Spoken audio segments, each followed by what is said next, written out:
Hello, I'm Patrick Jameson, and in this video I'm going to show you the beginning steps how to install the horizontal roller 375. The first step is to remove the bag of plugs that we're going to need later. And the next step is to ensure your sash operates correctly. Go ahead and unlock and move it back and forth to ensure smooth operation. The next step is to remove the sash. In order to remove the sash, we have to unlock and open the sash. And at the bottom of the sash, there's a screw with a guide.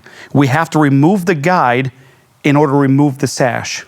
Here's the bottom of the sash with the guide and the screw. We're gonna have one on this side and one on that side. Using our Phillips screwdriver, we're gonna remove this screw, which is going to unscrew it from the guide and the roller behind it.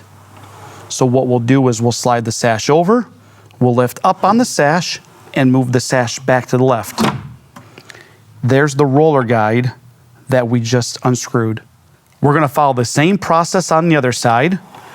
I'm gonna lift up on the side of the sash, move the sash over, and be careful because the top of the sash is gonna wanna fall out of the frame.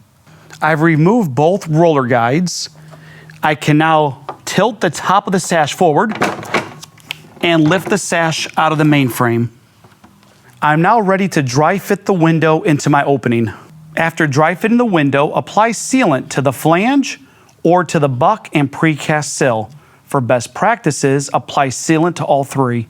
The sealant has been applied. I can now set my window into the opening. Follow the product approval and use the appropriate fasteners to anchor your window into the substrate. Use shims at every fastener location when needed. You're going to need to make sure that the frame stays fully supported and it's square, level, and plumb.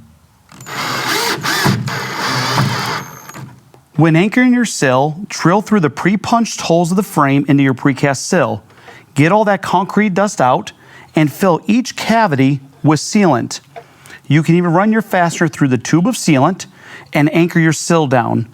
After inspection, top off each head with sealant.